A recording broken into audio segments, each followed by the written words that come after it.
તો દાહોદના લીમખેડામાં ભીલ પ્રદેશ લખવામાં આવ્યું છે। ભગવાન બિરસા મુંડાની મૂર્તિ આગળ ભીલ પ્રદેશ લખાયું છે। સર્કલની દિવાલ પર આ ભીલ પ્રદેશ લખવામાં આવ્યું છે। આઈ લવ ભીલ પ્રદેશ તેવું લખાણ લખવામાં આવ્યું છે। સાંસદ જસવંતસિંહ ભાભોરે મૂર્તિનું અનાવરણ કર્યું હતું। સર્કલ ઉપર ભીલ પ્રદેશ લખાતા ચર્ચાઓએ અત્યારે જોર પકડ્યું છે।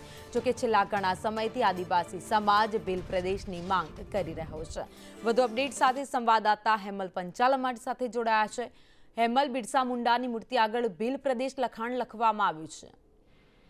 ચોક્કસથી ભાવિની વાત કરીએ તો દાહોદ જિલ્લાની અંદર 2 દિવસ પહેલા વિશ્વ આદિવાસી દિવસની ઉજવણી કરવામાં આવી હતી અને જેની અંદર લીમખેડાની અંદર ભગવાન બિરસા મુંડાની મૂર્તિનું અનાવરણ કરવામાં આવ્યું હતું।